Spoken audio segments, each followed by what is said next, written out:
Masa mereka yang pacaran aja gampang-gampang aja, gua yang berusaha untuk mengikutin syariatnya Allah gitu, kok nggak dikasih-kasih? Aduh, apa ya mahar yang paling bagus?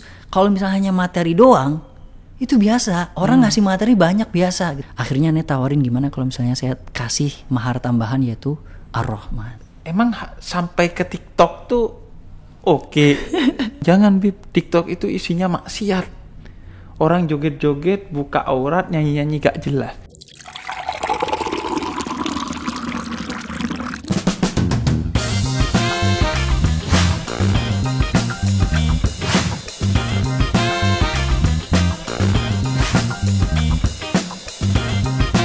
Selalu melihat sisi positif dari cerita dan pengalaman seseorang.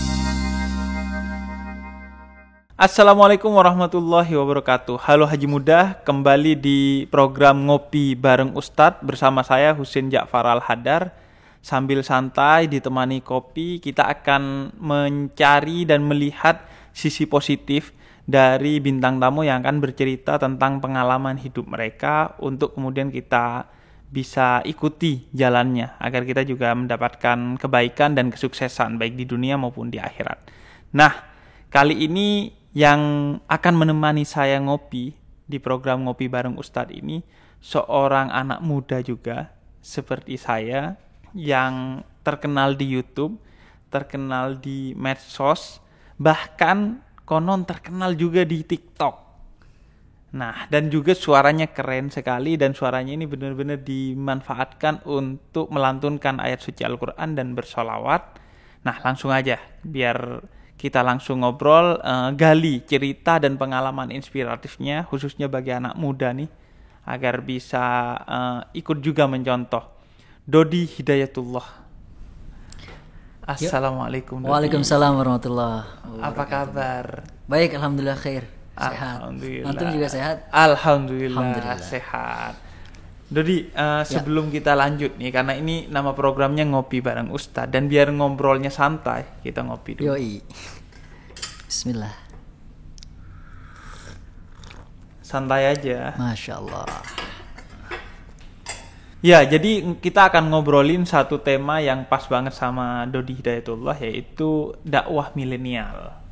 Yang karena ngomongin dakwah ke milenial pasti platform utamanya itu media sosial karena berkerumunnya generasi milenial itu di media sosial. Dan seringkali media sosial ini isinya joget-joget, kemudian nyanyi-nyanyi gak jelas atau hal-hal yang gak bermanfaat atau bahkan cenderung negatif. Nah, kita akan ngobrolin dakwahnya generasi milenial di media sosial nih. Nah, Dodi, sebelum kita ngobrolin dakwah milenial, kalau di search nama Dodi Hidayatullah yang pertama keluar itu adalah viralnya lu ketika pernikahan. Mahar Ar-Rahman. Iya, maharnya adalah membacakan surat Ar-Rahman pada waktu itu. Nah itu gimana ceritanya kemudian mahar surat Ar-Rahman gitu? Jadi sebenarnya aku tuh memang dari awal pas lagi kebetulan teman-teman majelisku itu udah pada nikah rata-rata. Saat itu ya. Usia masih 24 waktu itu, teman-teman majelisku rata-rata udah pada nikah. Terus saat itu tuh ada perasaan, kok gue belum dikasih-kasih sama Allah. Akhirnya gue coba ajuin ta'aruf sama asatidz gitu ya, sama ustadz. Saat coba aneh pengen ta'aruf deh, ini CV aneh, tolong carikan akhwat. Dicarikan akhwat, ta'aruf pertama gagal, ta'aruf kedua gagal sampai 5 kali Bib. Aneh gagal terus, makanya memang ketika misalnya ada di luaran sana, aneh sering banget ngelihat beberapa cewek atau cowok di TikTok gitu ya, ataupun di media sosial yang mereka tuh merasa frustasi, kok gue gagal terus gitu, terus disakitin terus, tapi Allah nggak ngasih terus jodoh gitu sama gue. Jangan putus asa, la tayasu min rauhillah kan gitu, jangan berputus asa dari rahmat Allah Subhanahu Wa Taala. Justru Allah sedang mempersiapkan yang lebih baik. Benar ternyata itu yang dirasakan sama aneh Bib. Jadi setelah putus beberapa kali dalam ta'aruf gak jadi terus, untungnya kenapa Islam itu ngasih satu bukan alternatif ya, satu jalan untuk menikah itu dengan ta'aruf. Kalau ta'aruf itu tuh nothing tulus Bib kan, iya kan? Yeah. Kalau misalnya kita pacaran udah ada keikat dulu, hati udah jatuh duluan kan. Kalau ta'aruf kan ya udah lu ketemu di situ ngobrol apa yang ingin ditanyakan, yang ingin digali dan sebagainya. Kalaupun ketika dalam perjalanan ta'aruf setelah beberapa kali pertemuan kemudian lu nggak jadi, ya udah, yang penting kan lu tahu bahwa di mana yang lu nggak akan lanjutnya gitu. Ya udah selesai, nothing tulus akhirnya. Dan hubungan itu jadi syar'i. Pertemuannya karena syar'i. Kan ada mahromnya juga, ada asatid di situ, ada ustadz gitu di situ. Nah, udah beberapa kali, 5 kali sampai akhirnya nggak jadi. Ane sempat frustasi dulu, memang benar. Ane sempat frustasi sampai jatuh sejatuh-jatuhnya, bahkan downnya itu, kenapa sih Allah nggak ngasih gua kesempatan buat menyempurnakan setengah agama gua gitu. Selama ini banyak memang saat itu di Facebook itu yang inbox yang ngajak nggak bener, Bib. Tapi Ane berusaha untuk menjaga karena kan Ane malu anak majelis gitu ya.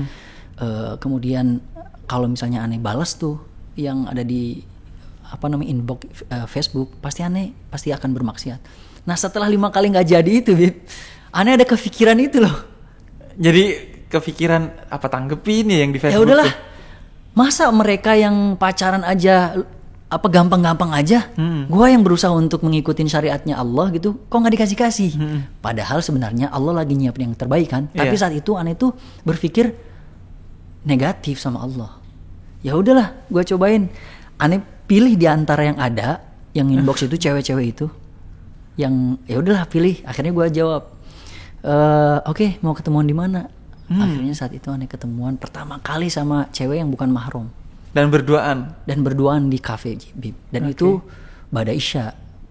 Ane balik dari kerjaan, waktu itu Ane udah kerja. Balik dari kerjaan kemudian ketemuan sama dia, dan itu pertama kali ini ketemu sama cewek yang bukan mahram. Plus yang kedua, karena waktu itu di Bandung jam 10-an udah nggak ada angkot dulu. Jadi dia minta dianterin Ane pakai motor ke gerbang ke gang kos-kosannya. Waduh. Dan itu pertama kali Ane ngebonceng cewek yang bukan mahram Ane, Bib. Dari Facebook tuh awalnya. Dari Facebook tuh. Makanya sebenarnya tergantung kita bisa pakai Facebook untuk kebaikan, bisa juga untuk kemaksiatan sebenarnya. Nah, setelah itu Ane frustasi, untungnya Ane tetap datang ke majelis walaupun misalnya Ane tetap bermaksiat. Kalau Ane nggak bisa bayangin kalau waktu itu Ane keluar dari majelis untuk pengajian dan lain sebagainya dan sholawatan dan lain sebagainya, pasti Ane lebih jauh dari Allah. Tapi untungnya Ane tetap jaga gitu untuk datang. Walaupun sebenarnya datang Ane yang biasanya paling depan, paling awal, jadi kebalikan. Paling akhir, paling belakang, paling cepat balik gitu. Dan udah malu juga kayaknya kalau mau di depan. Kalau ketahuan sama Ustadz Ane kan pasti Ane malu. Tapi untungnya yang luar biasa membuat Ane tuh, Masya Allah. Jadi Ustadz Ane tuh dengan karomahnya mungkin ya, ngedeketin Ane. Dod, Ane pengen ketemuan dulu deh. Itu udah sekitar 2 bulan Ane ngejalanin sama si cewek itu. Ane pengen ketemuan dulu deh. Ada apa nih, Ane malu pasti gitu ya. Akhirnya dia tahu ada masalah apa. Ane tahu nih kayaknya Antum punya masalah. Saat itu yang Ane pikirkan adalah khawatir ketahuan kan. Tapi karena Ustadz Ane itu begitu baiknya, kemudian dia memeluk Ane, ayo ceritakan apa yang menjadi permasalahan Antum. Ane akhirnya semua ceritain, Bib, kemaksiatan yang Ane lakukan. Kalau bagi Ane itu tuh kemaksiatan. Mungkin bagi anak-anak sekarang tuh biasa aja. Biasa aja itu kan. Tapi bagi Ane itu kemaksiatan. Saat itu kemudian Ane cerita sama Ustadz Ane, terus dipeluk, terus Ane juga sampai nangis. Saat itu juga kemudian Ane memutuskan untuk mendelete semua akses tentang dia. Ketemu istri nih. Ini makanya. Jadi pas ketika Ane down kemudian kembali lagi sama Allah Subhanahu wa taala, justru di sinilah kemudian Allah saking sayangnya sama Ane. Kemudian Ane waktu ada konser Munasyarah Palestina waktu itu di ITB. Kemudian salah satu di antara penontonnya itu istri Ane, Bib. Kemudian dia ngepoin Ane. Ngepoin. Jadi ceritanya cinlok ini. Enggak, jadi dia justru ngepoin Ane dari media sosial. Jadi pas ketika jadi dia pertama kali ketemu sama Ane memang di konser itu ngelihat Ane nyanyi kan gitu waktu itu. Kemudian dia kepoin di Instagram sama di Facebook, ternyata satu pesantren, Bib. Jadi dia di Husnul Khotimah angkatan 12, Ane angkatan 7. Walaupun nggak seangkatan, kita nggak pernah ketemu sama sekali kan, karena yang ikhwan akhwat juga jauh gitu. Beda. Lalu kemudian justru ketika istri Ane ngepoin, aneh sempet diundang sama keluarga besarnya untuk tilawah di salah satu acara keluarganya. Aneh tilawah di situ, Bib. Kemudian orang tuanya langsung klik sama aneh. Dan mungkin si istri aneh itu cerita sama ibunya. Iya. Atau mungkin acara itu juga dibikin hanya untuk datengin lu kayaknya. Kalau aneh nggak paham. Nah, untuk mengkonfirmasi itu kita datangkan istrinya dari Hidayatullah. Enggak ya. Beda lagi gitu. Nah, habis itu justru yang sering, nah ini mungkin menjadi pelajaran. Kalau misalnya ada seorang akhwat yang suka sama ikhwan, boleh banget ya Bib kan? Boleh banget. Kayak Siti Khadijah sama Rasulullah. Tapi tidak langsung kan mengutarakan. Siti Khadijah juga mengutus saudaranya atau teman dekatnya itu Nafisah kalau nggak salah untuk mengutarakan gitu. Tapi sebelum itu juga kan harus dicek dulu apakah dia itu bibit bobotnya seperti apa, kan akhlaknya seperti apa. Sama, ternyata istriku ngobrol sama mertua, si mamah mertuaku, kemudian mamah mertuaku sering datang ke kantor. Jadi semenjak dari itu, mamah mertuaku sering datang ke kantor, sering ngasih bawa makanan gitu. Udah mulai dari situ. Terus aneh kan, mah kenapa sering datang gitu ya? Akhirnya mengutarakan nikahin aja lah gitu, nikah sama aneh. Akhirnya ya udah aneh nikahin lah, Bismillah gitu. Jadi walaupun taruhnya kemana-mana, tapi kemudian sama ini juga perjalanannya berliku, tapi kalau udah jodoh ketemu aja ya. Kenapa aneh ngasih mahar ar-Rahman saat itu? Karena begini. Saat itu kemudian Allah takdirkan perjuangannya luar biasa untuk menikah, yang pertama. Yang kedua, aneh coba ceritakan kepada istri, tapi nggak detail, kan nggak boleh ya keburukan itu. Aneh ceritakan sama istri bahwa aneh pernah begini gitu kata. Terus istri aneh tuh, saya siap menerima apa adanya, yang penting berjuang karena lillahi ta'ala. Plus pas ketika lagi aneh khitbah, terus aneh tanya kan mau mahar apa, dia bilang mahar apapun yang penting tidak memberatkan. Aneh ingat sama hadits Rasulullah, wanita yang baik itu adalah yang tidak memberatkan maharnya kan. Justru kalau bagi aneh tuh, semakin gak memberatkan, semakin ter-challenge untuk memberikan yang terbaik, Bib. Akhirnya waktu itu, apa ya mahar yang paling bagus? Kalau misalnya hanya materi doang, itu biasa. Orang ngasih materi banyak biasa gitu. Aneh yang gak biasa apa nih? Tetap ya, aneh juga mempersiapkan yang materi. Orang taunya cuma mahar ar-Rahman doang, padahal aneh juga nyiapin materi. Jadi materi yang benar-benar aneh cari sendiri dengan keringat aneh sendiri. Plus kata aneh, apa yang nggak biasa ya? Yang sesuatu yang tidak hilang ditelan oleh waktu. Uang bisa ditelan oleh waktu kan, habis misalnya. Mahar. Akhirnya aneh tawarin gimana kalau misalnya saya kasih mahar tambahan yaitu ar-Rahman. Aneh berharap, kenapa ar-Rahman saat itu? Aneh berharap mudah-mudahan rahmannya Allah, kasih sayangnya Allah menaungi keluarga kita. Oke. Aku cek tuh. Iya, Bib. Penonton YouTube-nya Dodi yang bacain Ar-Rahman di pernikahan itu 20 juta. Gila, itu kayaknya total penonton YouTube saya gitu dari awal sampai selama 2 tahun ini. Itu kenapa bisa viral gitu waktu itu? Aku buat konten pertama memang bukan mahar ar-Rahman. Jadi sebelumnya aneh kan punya grup sholawat. Aneh upload nasyid sholawat. Terus pas ketika nikah aneh upload juga si mahar ar-Rahman ini. Terus abis tahun 2000 aneh memang fokusnya ketika menjadi YouTuber itu adalah di tahun 2017 ini memang benar-benar fokus. Aneh buat cover apa segala macam, sholawatan. Tapi dari sholawatan dan cover-cover yang ada itu nggak ada yang meledak. Justru qadarullahnya Allah pilih mahar ar-Rahman yang meledak. Terus lu kaget tuh pertama? Yoi.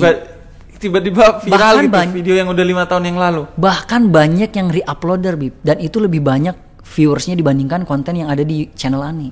Jadi ada teman Ani yang ngasih tahu, Dot, itu tuh mahar ente yang ar-Rahman itu ada yang ngupload sampai viewersnya 1,5 juta. Padahal waktu itu di Ani masih di bawah 100.000. Waktu itu kemudian, wah alhamdulillah kata Ani.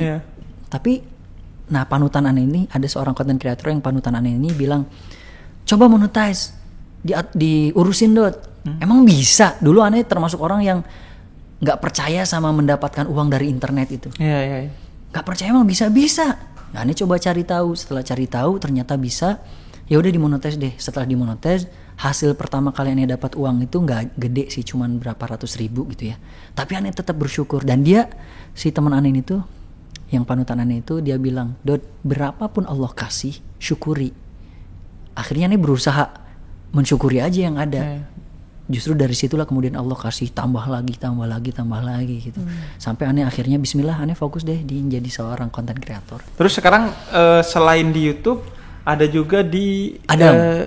Aku buat grup. Jadi setelah perjalananku lumayan lama di sholawat gitu ya, kemudian aku ketemu sama content creator lagi namanya Nata Reza, yang beliau juga sempat viral gara-gara menikah dengan seorang akhwat yang di niqab, di cadar, dan itu beliau memutuskan untuk menikah hanya 3 jam. Ini grup musik juga tapi qasidahan, sholawatan. Kita sih lebih cenderungnya gini, Bib. Kita tidak menyebut bahwa kita sholawatan atau qasidahan. Biarkan masyarakat yang menilai. Yang penting konten kita itu positif. Karena kita pengennya jangan khawatirnya orang ketika misalnya udah tahu bahwa itu adalah sholawat atau misalnya nasyid banget, akhirnya orang yang luar sana yang umum nggak mau mendengarkan kita. Makanya kita lebih geser ke tengah. Walaupun sebenarnya konten-kontennya kalau kita lihat rata-rata adalah tentang nilai-nilai keislaman. Cuman kita coba kemas dengan semenarik mungkin biar anak-anak muda itu suka gitu. Emang sampai ke TikTok tuh oke. Banyak. Jadi gini, soalnya saya kan nggak punya TikTok nih, tapi Instagram, Twitter, YouTube punya gitu. Kemudian pas mau TikTok kan, itu ada diajak sama satu teman, bikin TikTok dong. Kemudian followers pada bilang jangan Bib, TikTok itu isinya maksiat. Orang joget-joget, buka aurat, nyanyi-nyanyi gak jelas. Nah, kenapa Dodi bikin TikTok? Jadi awalnya memang dikasih influence sama si Nata Reza. Si Nata Reza bilang, Dod, ente harus masuk ke TikTok. Kenapa Ane malu? Selama ini Ane buat konten di YouTube itu sholawat, ngaji gitu, konten-kontennya islami. Lah kalau Ane masuk ke TikTok, gimana nanti kata orang gitu, kata Ane. Tapi kata si Nata Reza, nih kalau kita tidak hiasi TikTok ini, banyakin konten-konten yang positif, yang baik, sampai kapanpun TikTok akan jelek. Harus banyak orang yang masuk ke situ, konten-konten yang positif. Akhirnya Ane berpikir, iya juga ya, udah ajarin Ane. Akhirnya saat itu Ane diajarin sama si Nata, mulailah buat konten Ane. Padahal sebenarnya TikTok itu tergantung kita. Sama aja ketika misalnya lu masuk ke Instagram, lu masuk ke YouTube, lu masuk ke Facebook, itu sama aja. Buat konten tergantung kita. Enggak kok, TikTok itu harus joget-joget. Kata siapa? Lu mau buat konten ceramah pun boleh kok. Serius kayak saya nih misalnya ceramah di Seriously? Habib tuh akhirnya apaan nih? Enggak. Sekarang tuh justru banyak, cuman kita harus semenarik mungkin mengemasnya. Misalnya aku lihat ya beberapa konten kreator yang di TikTok, contohnya misalnya Husen. Dia baru keluar SMA dan sekarang dia baru semester 1 kuliahnya, dan dia konten kreator islami banget tetapi dengan gaya yang keren, yang asik gitu. Asik banget. Tapi yang dikeluarkannya semuanya ada hadis, ada Al-Quran. Bahkan ternyata warga TikTok itu banyak yang nanya ke dia. Ternyata warga TikTok yang selama ini jauh dari Islam, agama, pengen tahu ternyata tentang agama dan nanyanya sama dia. Karena dia masuk ke TikTok itu TikTok. Ketimbang kita bilang, wah TikTok itu udah kita tinggalkan, itu gudang maksiat. Lebih baik kita masuk untuk menginfluence yang positif. Itu sepakat baru. Cuman kalau memastikan kontennya positif itu kayaknya gampang. Karena penceramah-penceramah itu memang biasanya kontennya positif. Gitu. Tapi mengemas konten yang positif jadi asik. Itu gimana menurut? Makanya di awal-awal Ane memutuskan untuk menjadi konten kreator, Ane termasuk yang yang membuat kontennya itu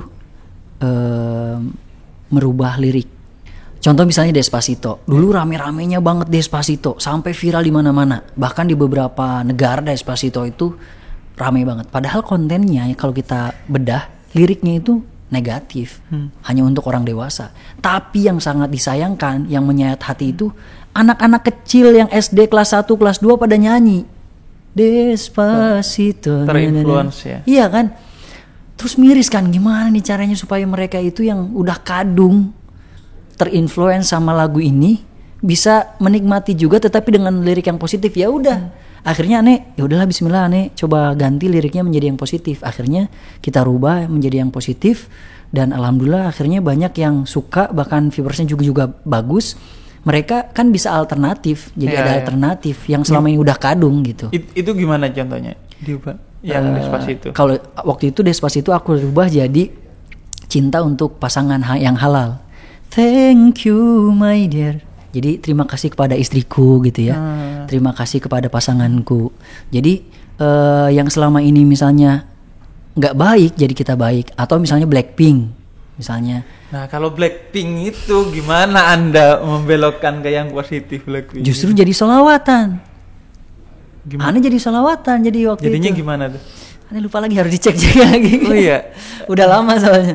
Waktu itu aneh itu tahun berapa? Tahun 2019. Aneh collab sama Syakir Daulay waktu itu. Jadi kita buat liriknya itu tentang sholawat, tentang Rasulullah. Kita cinta sama Rasulullah. Jadi di medsos tuh sebenarnya di dunia konten kreator juga harus bersatu. Jadi uhuwah medsosiyah. Betul. Ya, kita bikin uhuwah medsosiyah ya. Betul. Persatuan di medsos untuk kebaikan. Ngomong-ngomong, udah pernah berangkat haji nggak, Dot? Alhamdulillah. Allah takdirkan tahun 2018 aku berangkat haji. Oke, 2 tahun yang lalu. 2 tahun yang lalu, dan itu nabungnya berapa lama tuh? Justru aku tahun itu juga berangkat. Jadi petugas haji. Serius, jadi petugas haji? Iya. Jadi ceritanya ini juga dari konten ternyata.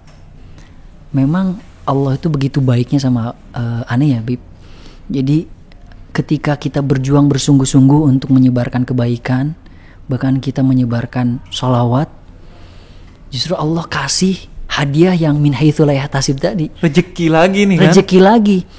Pas teman-teman konten kreator muslim, kebetulan aku punya grup namanya konten kreator muslim. Terus di-share tuh di dalam konten kreator muslim itu. Ini nih ada dari Kementerian Agama dari Instagramnya nge-share YouTuber jadi petugas haji. Wah, ini kesempatan dari dulu gue pingin haji nih. Kalau umroh kan udah. Bahkan ketika umroh tuh aneh ajak Umi, aneh biayain Umi untuk berangkat umroh juga. Terus aneh bilang, Mi tolong doain aku pengen berangkat haji, balik lagi ke sini tapi untuk haji. Dan Allah langsung kontan tahun depannya takdirkan untuk jadi menjadi petugas haji. Itu berapa orang dari YouTuber? 1 orang. Jadi waktu itu tuh yang daftar berapa, hampir 100 yang daftar. Jadi jatahnya 1 doang? Jatahnya 1 doang. Dan lu dapet itu? Alhamdulillah. Karena gini, berangkat haji itu bahkan melebihi rezeki berupa harta berapapun jumlahnya. Betul. Karena gini, orang itu walaupun punya uang belum tentu bisa berangkat haji. Banyak loh yang berduit. Banyak yang punya duit. Karena sekarang itu kuota haji tunggunya itu antara 15 sampai 20 tahun udah. Iya, betul. Banyak di antara jamaah haji kita itu rata-rata lansia, Bib. Oke. Artinya mereka butuh bantuan kita. Ya dong, misalnya bayangin aja 60 tahun, 70 tahun mereka pas lagi sa'i udah gak kuat kakinya. Aneh pernah nemuin yang dari Papua, dari Jayapura itu udah bengkak, Bib. Padahal itu lagi umroh sebelum puncak haji, udah bengkak banget. Waktu itu aneh bareng lagi lagi keliling, lagi hirosah bareng sama Abed dari TV One waktu itu. Yuk kita jalan ke Haram. Pas ketemu sama orang itu, Pak, Bapak kenapa ini? Sakit, bengkak. Emangnya habis apa?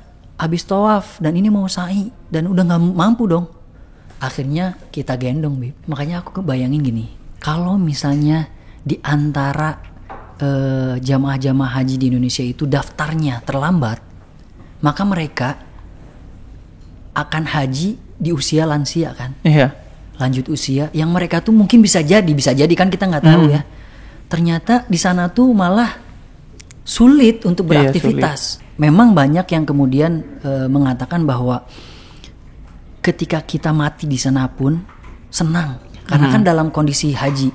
Tapi alangkah enaknya dan senangnya ketika lo haji tetapi bisa ngebantuin orang lain yang sedang melaksanakan ibadah yang kalau menurut aneh haji itu puncaknya tadhiyah, puncaknya pengorbanan dalam ibadah. Kalau misalnya kita daftarnya baru usia 40 tahun, artinya 20 tahun kemudian atau misalnya 15 tahun kemudian kan udah termasuk tua yang banget 60 tahun gitu, Bib. Makanya banyak anak-anak muda yang milenial yang merasa ntar aja deh gue nabungnya, ntar aja kalau misalnya gue udah cukup, misalnya udah mencukupi apa segala macam, misalnya kalau udah ke Eropa dulu baru ke nah Makkah, ini yang salah Madinah. kalau menurut Ane ini yang salah. Pemahaman yang salah itu adalah ketika gue keren kalau gue udah ngitarin dulu Eropa misalnya. Harusnya lu keren kalau lu harus udah nyimpen investasi haji dulu. Karena gini, haji ini kan termasuk bagian daripada rukun Islam yang kelima. Yang kelima. Artinya kalau kita sudah daftar rukun Islam yang kelima, kita itu seolah-olah sudah sempurna. Bukan hanya sekedar sempurna, Bib, tetapi ketika lu ingin mendapatkan sesuatu di dalam di dunia ini, meminta sama Allah, seolah-olah nyogok sama Allah. Bukan nyogok, ya ngambil hati Allah. Ya Allah, aku sudah ngambil hatimu loh. Aku udah daftar haji. Tolong kabulkan, aku pengen ke Eropa, aku pengen kemana. Bismillah. Bagi Allah nggak ada yang nggak mungkin. Jadi startnya kan? Justru dari Mekah Madinah. Dari ini dulu, daftar haji dulu kalau menurut Ane. Itu baru keren sama lo. Ketika lo minta apapun, itu baru ajib. Jadi lu setuju ya bahwa haji muda itu penting? Penting banget. Dan ternyata padahal nih Dodi, itu sekarang itu lo umur 12 tahun aja itu udah bisa daftar haji. Oh iya.